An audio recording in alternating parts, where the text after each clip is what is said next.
In my playbook tonight, the drugstore wants to buy the St. Louis Rams, but the NFL players are making it known that they don't want Rush or his racist attitude in the league. The head of the NFL Players Union sent a note to the union's executive committee over the weekend saying, quote, "I understand that this ownership consideration is in the early stages, but sport in America is at its best when it unifies, gives all of us reason to cheer, and when it transcends, our sport does exactly that, when it overcomes division and rejects discrimination and hatred. We also know that there is an ugly part of history, and we will not risk going backwards, giving up, giving in, or lying down to it all." All right, Reverend Al Sharpton is also out against this move for Rush Limbaugh to go get the L.A. Rams. He has written a letter to NFL Commissioner Roger Goodell expressing his opposition, and the Reverend Sharpton, president of the National Action Network, joins me now tonight here on The Ed Show. Good to have you with us. Nice to see you, Ed.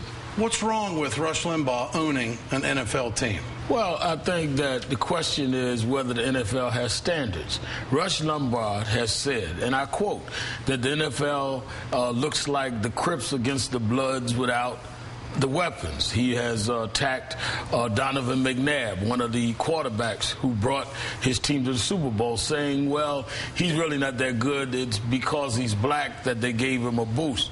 To have this person that disparaged NFL players now in an ownership position, particularly when the owner's going to vote on whether there's a walkout next year and a lot of contracts, is just, to me, beneath the standards the NFL should have. It has nothing to do with race.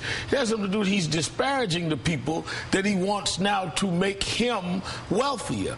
If he's bidding, I think that it has to be considered against the other bidders, and I think the NFL have to ask the question.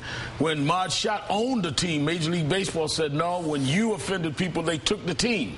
Here's somebody applying. Well, does the NFL have standards like Major League Baseball? This is what we want to know. All right, here's one of the former Rams players reacting to the news and weighing in on the situation. I think it's scary.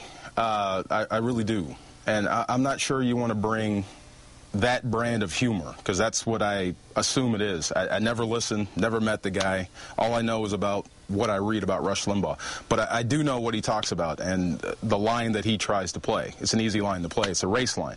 I don't know if you want to bring that into the NFL. The NFL is all about bringing guys together, playing together, teamwork. Why would you want to bring that type of divisiveness, outward divisiveness into the NFL? Do you think the players will stand strong against this? I think so. I think when you see the Players Association head come out, I spoke with him today, I think that he's right. Because, again, you're being called a thug and a gang member. Many of them entrepreneurs involved in very positive things.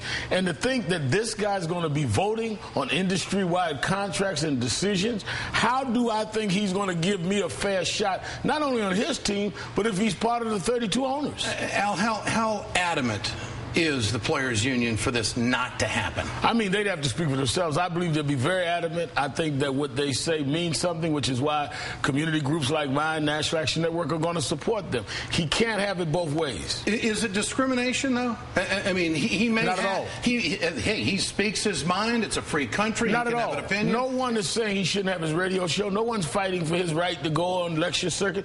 We're talking about if you have a standard, you have the right to apply to own anything.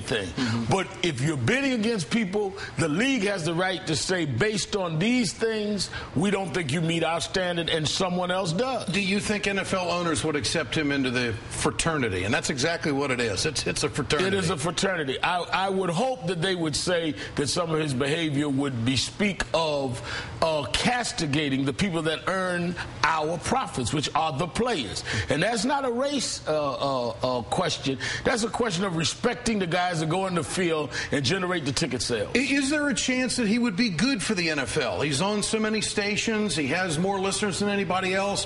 Why would he not be good with all the promotional stuff that he might be able to do and bring to the city of St. Louis?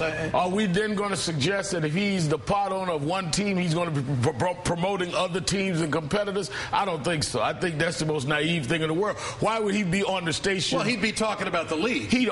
But he'd also be talking about his team. And I think that... So wouldn't St. Louis like that?